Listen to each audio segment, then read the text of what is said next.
Welcome to the port of Marseille. We arrived on our cruise ship, the Viking Sea. We opted to take the excursion to Avignon and the palace of the popes. This was an 8-hour excursion which started with an almost 2-hour bus ride from the port area to the town of Avignon. Once we arrived in Avignon, the guide started talking about the bridge of Avignon. The bridge is famous because it inspired the famous 15th century nursery rhyme, Sur le pont Avignon, about dancing on the bridge. Before entering, we were able to experience Avignon's city walls up close. These walls were built halfway through the Pope's residence here in the city. We then began our stroll into the city, getting to see the many stone buildings, interesting architectural features, and we loved all of the unique doors.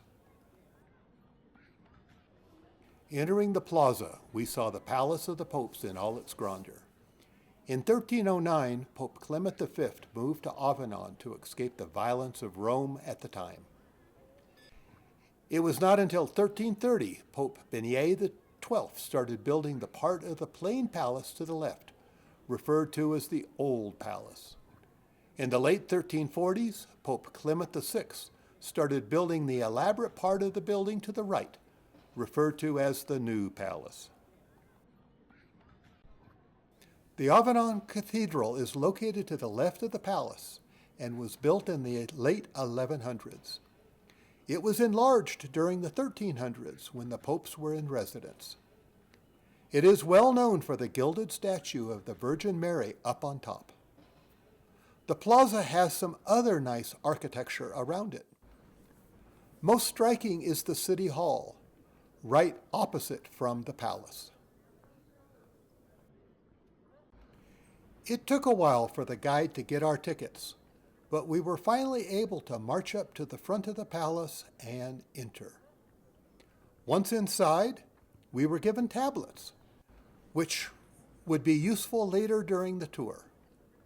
Upon entering, you are in a plaza that you can turn and look up at the window of indulgence.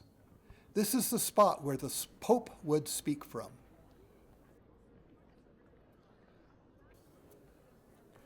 The tour showed that the layout of the palace is very much a maze. We headed first to the old part of the palace, which was built by Pope Benoit XII. You first see his cloister, an important courtyard.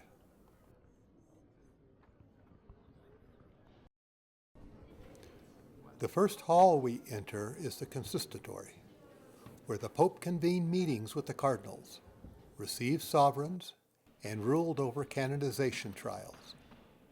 It was richly painted until the 1400s, when a fire ravaged the room with only fragments shown at the end of the room surviving. The church in Rome retained control of the palace after the popes had returned to Rome, but let the building fall into ruin. During the French Revolution, it was the scene of massacres, and later used by Napoleon as a military barracks and prison. Thus, none of the furnishings remain in any form and only some of the frescoes. That is where the tablet provided when we entered the palace is vital, since you use it to show the room as it would have looked with all the furnishings. Not perfect, but an interesting approach. Some of the frescoes did survive and were restored, as evidenced in the St. Jean Chapel. The chapel is the oratory of the consistory and is named because its walls and vaults are decorated with frescoes narrating the lives of St. John the Baptist and St. John the Evangelist. The palace is renowned for its architectural details. The last pope spent lavishly on making this a grand palace, and it shows. One downside with the palace tour is that most of the signs are in French. A smattering are in English. but the rest you have to do your own translation from French if that's not your native language. This room explains why there is a palace in France that popes resided in during the 1300s. Basically, there was a lot of internal turmoil in Italy at this time, and the popes were threatened physically. Therefore, Clement V moved the papal residence from the Vatican to Avignon. Popes Clement V and Jean XXII thought this move would only be temporary. Therefore, they stayed at a simple Dominican monastery. It was not until the third pope, Benoit XII, that they actually started to build a palace, but he kept it simple.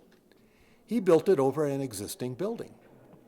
The popes have been getting close to the French monarchy and making money on lots of indulgences. So Pope Clement VI decided to spend their windfall on making a lavish addition called the New Palace. Building for 20 years until 1364, the popes enhanced this grand establishment until it was over 118,000 square feet. In 1377, the popes returned to Rome, but the French monarchy resisted this movement, and two anti-popes stayed in the palace until 1403. In this room, all signs were in French, but our guide did an excellent job of explaining the history to the group. The next room was the chamber of the ancient chamberlain, the Pope's closest collaborator, responsible for finances, administration, and all the officers at the court. This room shows what the palace looked like when the military barracks were vacated in the early 1900s. The richly painted carpentry ceiling has never been restored. The tablet shows how this room would have been decorated for the chamberlain. More frescoes are seen in St. Martial's Chapel. This oratory is located on the fourth level of the chapel tower next to the Grand Tenniel room. This small chapel was used for the final deliberations during conclaves. The Grand Tenniel was the Pope's vast banqueting hall. The Pope received distinguished guests for religious ceremonies, cardinal promotions, and the election of a new pontiff. If a conclave was convened, the Grand Tenniel would be enlarged by opening up the walls under the arches. If another sovereign was admitted to the Pope's audience, he would sit on a lower platform, reinforcing the prestige of the Pope. The Pope sat alone under a canopy. The halls were once lavishly decorated with frescoes, tapestries, and banners, which were destroyed in a 1413 fire. The room was crowned by a barrel vault decorated with azure cloth and gold stars, evoking the celestial heavens. There is a 16-foot high fireplace at one end of the hall with the entrance to the kitchen just to the right. The doorway to the kitchen is small, and you go through a tunnel which suddenly expands into a high ceiling. Lots of light floods in through the windows. This is the upper kitchen dedicated to cooking. As you walk to the center of the room and look up, you can see the 18-meter high pyramid hood system, which allows considerable quantities of food to be cooked simultaneously.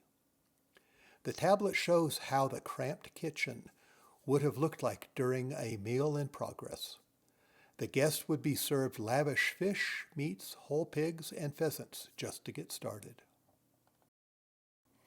The next room is the chamber of the Pope. This was reserved for the pontiff to sleep, but was also used to hold private audiences. The entire room is newly restored with vine and oak scrolls against a backdrop of animals, notable birds, and squirrels.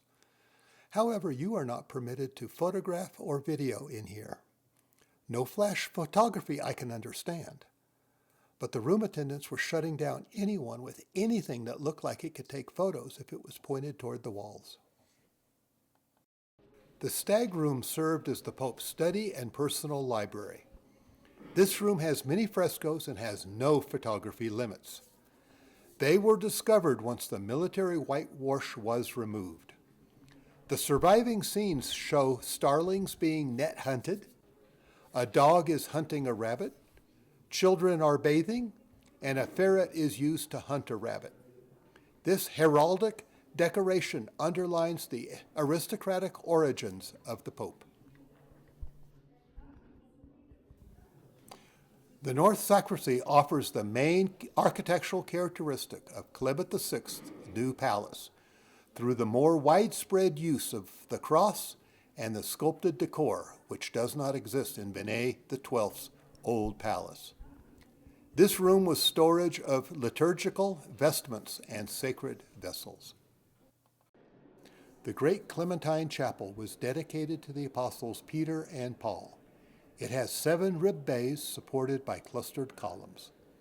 The space can accommodate a large number of people and give splendor and solemnity to a divine service. Its impressive architectural features made possible the practice of polyphonicking, linked to the liturgy as Ars Nova or New Art, making Avignon a very prominent musical capital in the Middle Ages. This is the new audience hall, which is the seat for the Court of Apostolic Causes. Developed by the popes of Avignon, it is the precursor for the current-day Ordinary Court of Appeal of the Holy See. This was the last great hall we saw, and it was time for the tour to end. And just like any Disneyland ride, the exit was through the gift shop, where one of the items they were offering was a wine made just like when the popes were in residence.